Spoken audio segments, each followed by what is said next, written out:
يا مركز النور فيك الإخاء وفيك المحبة فيك النقاء يا مركز النور فيك الإخاء وفيك المحبة فيك النقاء وفيك تجمع شمل الشباب فصرت بحق لهم ملتقى وفيك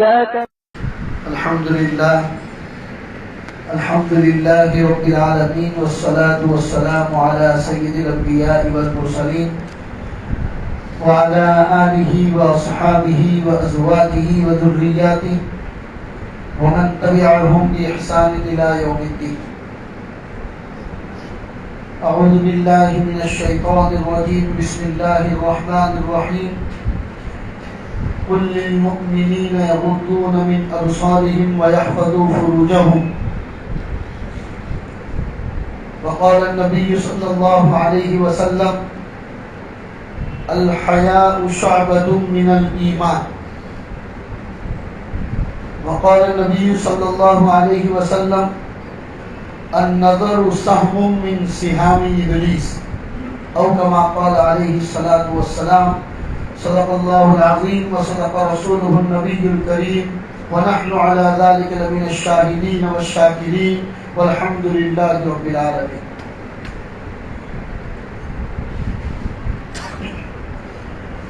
میرے محترم دینی بھائیو، قرآن کریم کی ایک آیت اور نبی اکرم صلی اللہ علیہ وسلم کے دو فرامین آپ کے سامنے پڑھے۔ گزشتہ جمعہ کو جیسے ہماری بات ہوئی تھی کہ اسلام میں عورتوں کے لیے پردے کی کیا اہمیت ہے، تو اس کے ساتھ ساتھ یہ بات بھی جاننا ضروری ہے کہ اسلام میں حیا، شرم، عفت، عزت، پاک دامنی اس کی کتنی بڑی حیثیت ہے۔ اسی لیے میں نے کہا تھا کہ قرآن کریم کے 18واں پارہ سورۃ النور، اس کی تلاوت خود بھی کرنی چاہیے کہ اس میں اللہ تبارک و تعالیٰ کیا فرماتے ہیں، اس کے ترجمے، اس کے معانی اور مطلب خود بھی معلوم ہونے چاہیے، اور اپنی طاقت کے مطابق اپنے گھر کی مستورات کو وہ پڑھ کے سنانا چاہیے۔ میرے بھائیوں، معاشرے میں حیا اور پاک دامنی یہ بہت بڑا زیور ہے، اس لیے کہ جب تک انسان کے پاس شرم نام کی چیز ہے تب تک بہت کچھ محفوظ ہے۔ ایک فرمان ہے رسول اکرم صلی اللہ علیہ وسلم کا، حضور نے فرمایا: اذا فاتک الحیا فافعل ما شئت۔ بہت بڑا جملہ ہے میرے بھائیوں، غور کیجئے گا۔ اذا فاتک الحیا فافعل ما شئت، جب تیرے اندر شرم نہ رہے تو تو جو چاہے کر۔ آدمی کبھی بھی کسی کام کو کرنے یا نہ کرنے سے گھبراتا ہے تو شرم آ رہی آتی، میں یہ کام کروں گا تو لوگ کیا کہیں گے، یا کبھی کبھی وہ اپنی ذات سے شرماتا ہے کہ مجھے ایسا نہیں کرنا چاہیے۔ تو جب تک شرم جیسا زیور ہمارے اندر موجود ہے، معاشرہ بہت ساری برائیوں سے محفوظ ہے میرے بھائی۔ اور جس معاشرے میں شرم و حیا ختم ہو جاتی ہے، اس معاشرے کو برباد ہونے میں زیادہ دیر نہیں لگتی۔ اسی لیے میں نے جو قرآن کریم کی آیت آپ کے سامنے پڑھی، تو شرم کا پہلا مرحلہ کہاں سے شروع ہوتا ہے وہ اللہ نے ہمیں تعلیم دیا ہے۔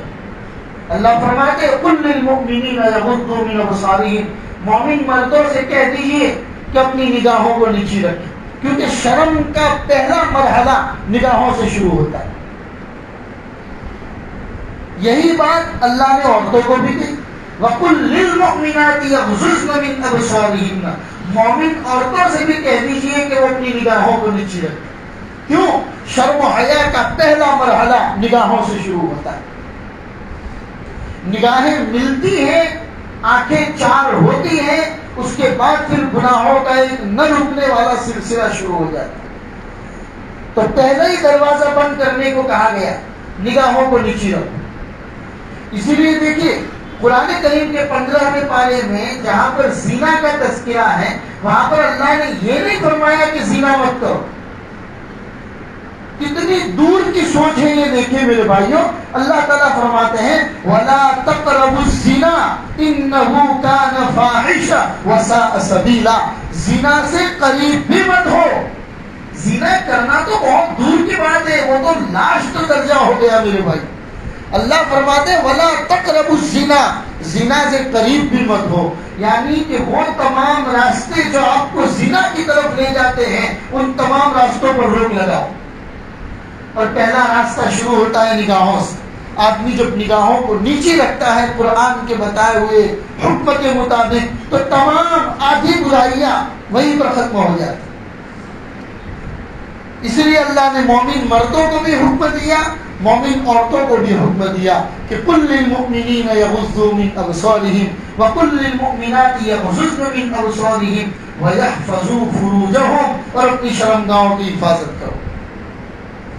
نگاہوں کو نیچے رکھو, شرمگاہوں کی حفاظت کرو. یہ پہلا حکم جو معاشرے کو گندگی سے بچانے کے لیے ضروری تھا وہ اللہ نے اتار دیا میرے پاس. یہی آیت میں نے بھی آپ کے سامنے تلاوت کی تھی. اور یہ پوری سورۃ النور, سورۃ النور کے اندر عام طور پر عورتوں ہی کے احکام بیان کیے گئے. کوئی آدمی زنا کرتا ہے تو اس کی سزا کیا ہے, شادی شدہ مرد زنا کرتا ہے تو کیا سزا ہے, کنوارا مرد اگر زنا کرتا ہے تو اس کی کیا سزا ہے. اگر کسی نے زنا تو نہیں کیا لیکن آپ نے اس کے اوپر غلط الزام لگایا ہے تو اسلامی حکومت میں الزام لگانے کی وجہ سے آپ پر کیا سزا عائد ہوتی ہیں. وہ تمام مسائل ان کا تعلق معاشرے کی حیا اور پاکدامنی کے ساتھ ہے. اللہ نے اس کو سورۃ النور میں بیان کیے ہیں جو قرآن کریم کا 18واں پارہ ہے.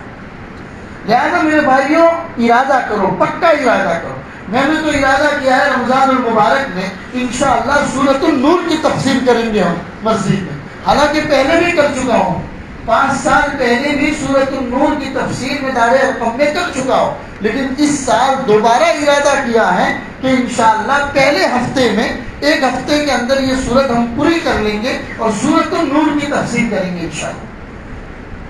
اس لیے کہ میرے بھائی معاشرے کو حیا پاک دامنی دینا ضروری ہے. جب تک ہمارا معاشرہ حیا اور پاک دامنی میں باقی رہے گا تب تک معاشرہ عزت اور عافیت کے ساتھ باقی رہے گا. اور معاشرے میں اگر حیا ختم ہو گئی تو اس معاشرے سے پاک دامنی کی امید کرنا بیکار. پھر اس معاشرے میں صلاح الدین ایوبی, محمود غزنوی ایسے لوگ پیدا نہیں ہوتے, مجرا کرنے والے لوگ پیدا ہوتے ہیں جس معاشرے سے شرم ختم ہو جاتی. اس لیے معاشرے کو حیا اور پاک دامنی کا سبق دینا ضروری ہے. آپ لوگ بھی ارادہ کرو, خود سورۃ النور کو پڑھیں گے, ترجمہ سمجھیں گے, اس کے مطلب کو پڑھیں گے کہ اللہ تعالیٰ ہمیں کیا کہنا چاہتا ہے اس میں. بہرحال 2 حدیثیں میں نے آپ کے سامنے تلاوت کی جس میں اللہ کے رسول صلی اللہ علیہ وسلم نے فرمایا الحیاء شعبۃ من الایمان. حیا یعنی کہ پاک دامنی یہ ایمان کا مستقل ایک ڈپارٹمنٹ ہے, ایمان کا ایک شعبہ ہے. خالی کوئی چھوٹا موٹا حکم نہیں ہے, ایمان کے بہت سارے شعبے ہیں. ان شعبوں میں پاک دامنی ایمان کا ایک بہت بڑا شعبہ ہے. اور نظر کو جہاں نیچی رکھنے کی بات ہے وہاں پر اللہ کے رسول صلی اللہ علیہ وسلم نے فرمایا النظر سهم من سهام ابلیس. یہ نظریں جو ہم ادھر ادھر بھٹکاتے پھرتے ہیں, یاد رکھو یہ نظر جو ہے وہ ابلیس کی نگاہوں میں سے ایک نگاہ, ابلیس کے تیروں میں سے ایک تیر ہے. یہ نگاہ جو ہم کسی نامحرم پہ ڈال دیتے ہیں اور نامحرم پہ نگاہ ڈالنے کے بعد پھر خیالات کا ایک نہ رکنے والا سلسلہ دماغ میں چلتا رہتا ہے. اور اللہ حفاظت فرمائے, کبھی آنکھوں سے زنا میں لگ جاتے ہیں, کبھی دماغ سے زنا میں لگ جاتے ہیں. اسی لیے اللہ کے رسول نے پاک دامنی کو باقی رکھنے کے لیے اور اس کو بچانے کے لیے فرمایا النظر سهم من سهام ابلیس, کہ یہ نگاہ جو ہے ابلیس کی تیروں میں سے ایک تیر, اس کی حفاظت کرو. اور جب معاشرہ پاک دامنی پر باقی رہتا ہے اور اس معاشرے کی عورتیں جب اللہ کے دربار میں دعا کے لیے ہاتھ اٹھاتی ہیں اللہ ان کی دعاؤں کو کبھی واپس نہیں کرتا. دمشق کا ایک واقعہ لکھا ہے, زبردست قحط سالی ہوئی. لوگ روزانہ اپنے جانوروں کو لے کر پھٹے پرانے کپڑے پہن کر بستی کے باہر جا کر صلاۃ استسقاء یعنی کہ بارش کی نماز پڑھتے تھے اور دعا کرتے تھے. روزانہ یہ عمل کرتے تھے لیکن بارش نہیں ہو رہی. ایک دن لوگ بارش کی نماز پڑھنے کے لیے بستی کے باہر نکلے. دیکھا کہ کوئی مسافر جا رہا ہے اور اونٹ کے اوپر کوئی سوار ہے. تو نماز پڑھانے والے نے سوچا کہ پہلے مسافر سے مل لیا جائے, اس سے معلوم کرے کہ اس کو کوئی کھانے پینے کی ضرورت تو نہیں. چنانچہ جب اونٹ کے قریب پہنچے تو پتہ چلا کہ اونٹ کے اوپر ایک خاتون سوار ہے جو پردے میں, اور اس کا بیٹا اونٹ کی نکیل پکڑ کے چل رہا ہے. لوگوں نے پوچھا آپ مسافر ہیں, آپ کو کسی چیز کی ضرورت ہے؟ تو انہوں نے کہا ہمیں کوئی ضرورت نہیں. اس نے پوچھا کہ آپ لوگ کیوں جمع ہوئے؟ انہوں نے کہا کہ پچھلے کئی دنوں سے صلاۃ استسقاء یعنی بارش کی مانگ کے لیے ہم نماز پڑھنے کے لیے آتے ہیں, بارش نہیں ہو رہی ہے ہمارے گناہوں کی وجہ سے. کہا کہ ٹھہریے میں اپنی ماں سے دعا کرا کے آتا ہوں. چنانچہ وہ نوجوان پردے کے اندر جا کر اپنی ماں سے کہا کہ یہ لوگ صلاۃ استسقاء اور بارش کی طلب کے لیے دعا کر رہے ہیں, ماں آپ ان کے لیے دعا کر دیجئے. اس خاتون نے جیسے ہی ہاتھ اٹھائے اور اللہ کے دربار میں دعا کی, موسلادھار بارش شروع ہو گئی. لوگوں نے پوچھا کہ کون ہے؟ کہا میری ماں ہے, اور زندگی کے 50 سال کا عرصہ گزر گیا, آج تک انہوں نے کسی نامحرم کو نگاہ اٹھا کر نہیں دیکھا. یہ پاک دامنی کا وہ اثر تھا. اللہ کے دربار میں ہاتھ اٹھے, ہاتھ واپس لوٹے اس سے پہلے اللہ نے رحمت والی بارش برسا. تو پاک دامنی بہت بڑی چیز ہے میرے بھائی.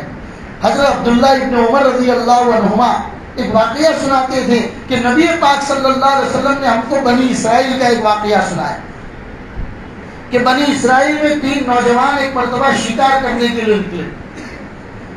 رات ہو گئی تو ایک غار کے اندر انہوں نے پناہ لی, گفا کے اندر انہوں نے پناہ لی. اب جیسے ہی وہ گفا میں جا کے سوئے تو اوپر سے کوئی بڑا پتھر آیا اور گفا کا منہ بند ہو گیا. گفا کا جو خاص دروازہ تھا جہاں سے باہر نکلنا تھا وہ دروازہ ہی بند ہو گیا. اب یہاں پر نکلنے کا کوئی راستہ نہیں. بڑا پتھر کا دروازہ, بڑا پتھر آ گیا تھا, دھکا مار کے بھی نہیں نکال سکتے تھے. بولے اب کیا کیا جائے؟ تو تینوں نے آپس میں مشورہ کیا کہ اگر زندگی میں کوئی اچھا کام کیا ہو تو آج اس اچھے کام کو اللہ کے دربار میں پیش کر کے اس کے وسیلے سے دعا کی جائے. چنانچہ پہلا آدمی دعا کرنے لگا, اے اللہ میرے گھر میں میرے بوڑھے ماں باپ ہیں, میں روزانہ بکریاں چرا کے آتا ہوں, اس کا دودھ نکالتا ہوں, جب تک میرے ماں باپ دودھ نہیں پیتے میں اپنی بیوی بچوں کو دودھ نہیں پلاتا. ایک دن میں بکریاں چرا کر واپس آیا, دودھ نکالنے میں تھوڑی دیر ہو گئی, میرے ماں باپ سو گئے.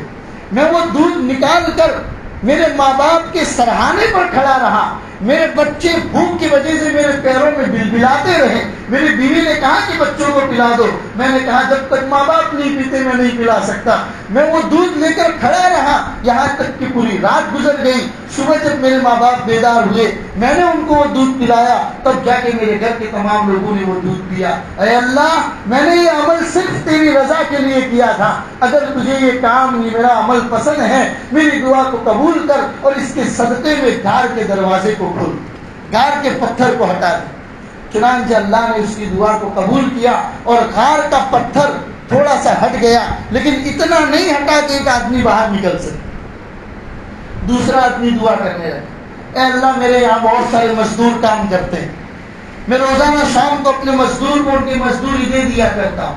ایک دن ایک مزدور ناراض ہو کر بغیر مزدوری لیے چلا گیا. میں نے اس کی مزدوری کو اٹھا کر بزنس میں لگا دیا. چنانچہ ان پیسوں میں بہت برکت ہوئی, بہت سارے بھیڑ بکریاں اونٹ میرے گھر کے اندر ہو گئے. کچھ دنوں کے بعد وہ مزدور واپس آیا اور مجھ سے کہنے لگا, اے اللہ کے بندے اللہ سے ڈر, پرانے کئی سالوں سے میری مزدوری باقی ہے تو مجھے میری مزدوری لوٹا ہے. میں نے اس کو کہا کہ سامنے جتنے بھیڑ بکریاں نظر آتی ہیں وہ سب تیری مزدوری. اس نے کہا اللہ کے بندے مذاق مت کر. اس نے کہا میں مذاق نہیں کرتا, میں نے تیری مزدوری کو بزنس میں لگایا تھا اور تیری مزدوری کاروبار میں اتنی بڑی, یہ سب تیرا ہے, تو لے جا. اے اللہ میں نے یہ کام تیری رضا کے لیے کیا تھا, اگر تجھے پسند ہے تو غار کے دروازے کو کھول. چنانچہ پتھر تھوڑا اور ہٹ گیا، لیکن ابھی بھی لوگ باہر نہیں نکل سکتے۔ تیسرا آدمی دعا کرنا ہے، اے اللہ میری ایک چچیری بہن، مجھے وہ بڑی پیاری لگتی ہے، میں روزانہ اس کے ساتھ غلط کام کرنے کا ارادہ کرتا تھا لیکن وہ مجھے قابو میں نہیں دیتی۔ ایک دن قحط پڑا، اس کو کچھ پیسوں کی ضرورت پڑی، وہ میرے گھر آئی اور اس نے مجھ سے کچھ پیسوں کا مطالبہ کیا۔ میں نے کہا کہ میں تجھے 120 دینار دینے کے لیے تیار ہوں، لیکن اگر تو مجھے اپنے اوپر قابو دے تو۔ وہ بیچاری مرتی کیا نہ کرتی، اس نے کہا کہ ٹھیک ہے آپ مجھے 120 دینار دے دو اور میرے جسم سے فائدہ اٹھا دو۔ چنانچہ جب میں برا کام کرنے کے لیے اس کے دو پیروں کے بیچ میں پہنچا تو اس نے کہا، اللہ کے بندے اللہ سے ڈر، اس سیل کو اور یہ جو چیز اللہ نے مہر کے طور پر رکھی ہے غلط طریقے سے اور زنا کے ساتھ تو اس پہ استعمال مت کر۔ مجھے اللہ کا ڈر آیا، حالانکہ میں اس سے بہت پیار کرتا تھا پھر بھی میں اس سے ہٹ گیا۔ اے اللہ میرا ہٹنا تیرے ڈر کی وجہ سے تھا، اگر میرا یہ ہٹنا تجھے پسند آیا ہو میری دعا کو قبول کر اور گھر کے دروازے کو کھول دے۔ چنانچہ گھر کا دروازہ ہٹ گیا۔ یہ تین آدمیوں کا قصہ سنانے کے بعد نبی پاک صلی اللہ علیہ وسلم نے فرمایا، تمہیں سمجھ میں آیا کہ عفت پاک دامنی معاشرے میں کتنی بڑی حیثیت رکھتی ہے کہ پاک دامنی کی بدولت اگر دعا کی جاتی ہے اللہ اس دعا کو کبھی واپس نہیں ہوتا۔ لہذا میرے بھائیو، معاشرے کو پاک دامن بنانے کی کوشش کرو۔ معاشرے کو پاک دامن بنانے کی کوشش اپنی ذات اور اپنے گھر سے کرنی پڑے۔ اگر میں چاہتا ہوں کہ میری نگاہیں محفوظ رہیں، میں کسی نامحرم کو نہ دیکھوں، میں غلط لوگوں کے ارادے اور وساوس اپنے ذہن و دماغ میں نہ پالوں، اگر میں اپنے حساب سے تیاری کروں گا تو میری بچیاں اور میری بہو بیٹیاں محفوظ رہیں۔ ورنہ میں تو یہ سوچوں کہ میں دنیا بھر کی عورتوں کو غلط نگاہوں سے دیکھتا رہوں اور میرے گھر کی بچیاں محفوظ رہیں تو یہ خام خیالی ہے، یہ خام خواہ کی سوچ ہے، کبھی اس کو عمل میں نہیں لایا جا سکتا۔ جیسے کہ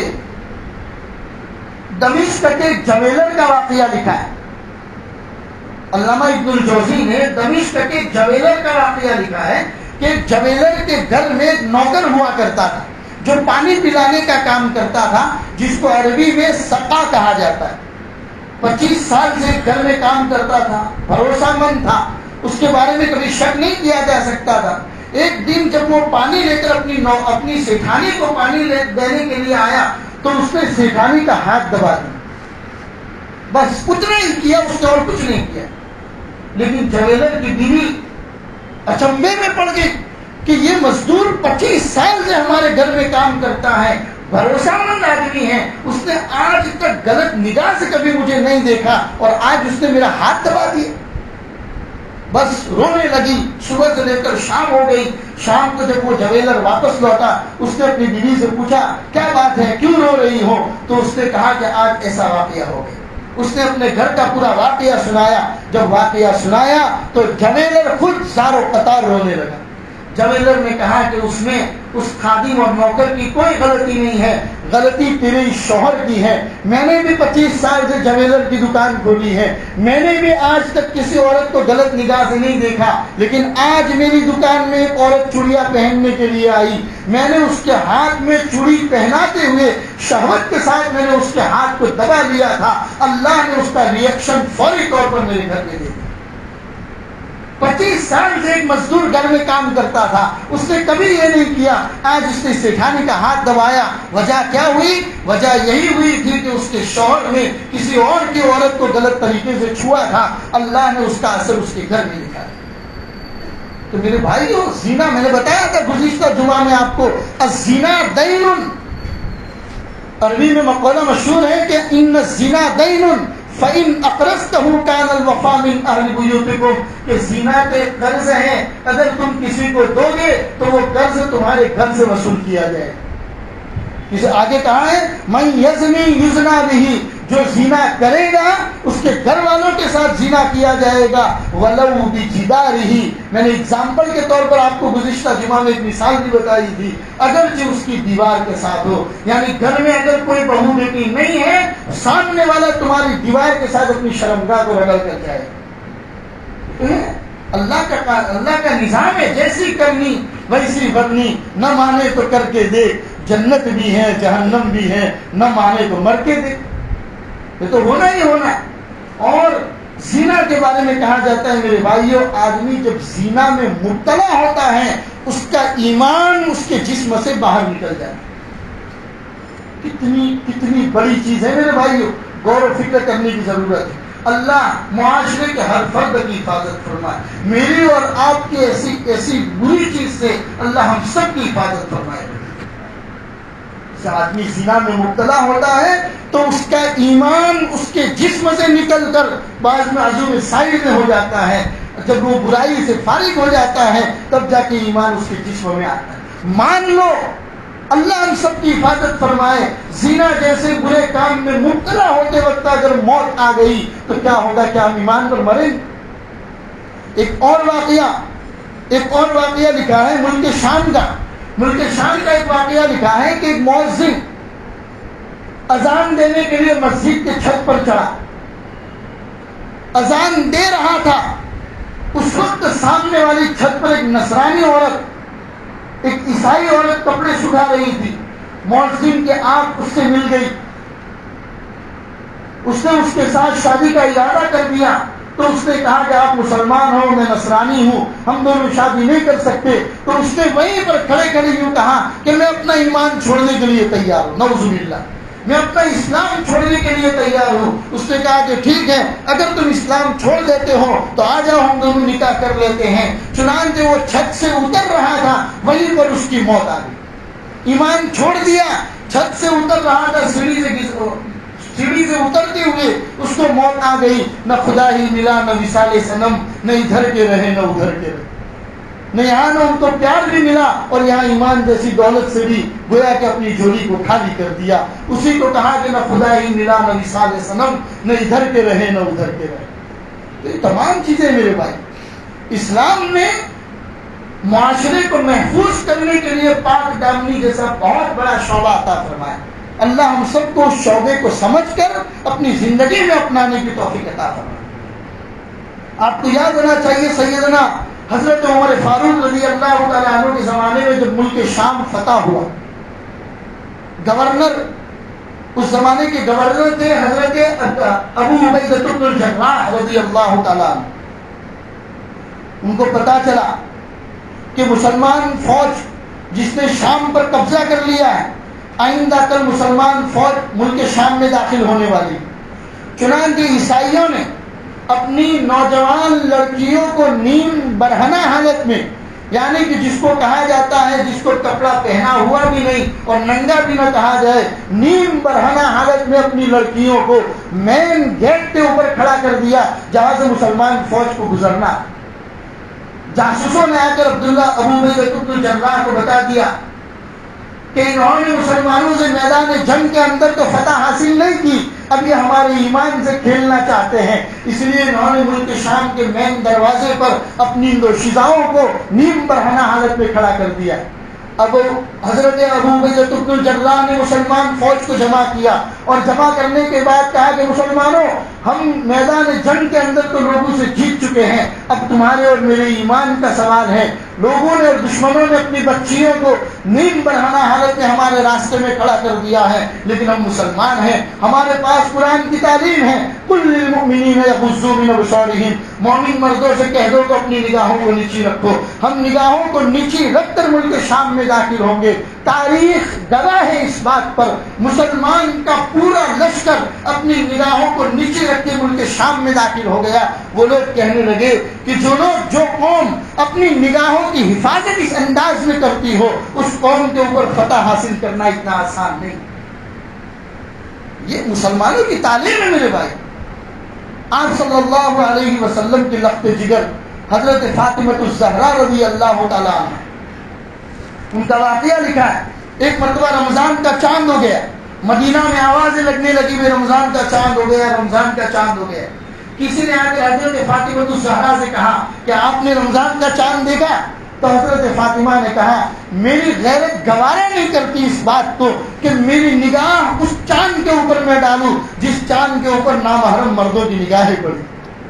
جس چاند کو نامحرم مردوں نے دیکھا ہے اس چاند کو فاطمہ اپنے آنکھوں سے دیکھنا گوارا نہیں کرتی. مسئلہ جائز ناجائز کا نہیں ہے میرے بھائیو، مسئلہ یہاں پر جائز ناجائز کا نہیں ہے. فاطمہ الزہرا رضی اللہ تعالیٰ عنہ یہ بات فرماتی ہیں میرا دل گوارا نہیں کرتا اس بات کو کہ میں اپنی نگاہ اس چاند پر ڈالوں جس چاند کو غیر محرم مردوں نے دیکھا. یہ اسلام کی پاکیزگی کا بہترین عنصر ہے میرے بھائی.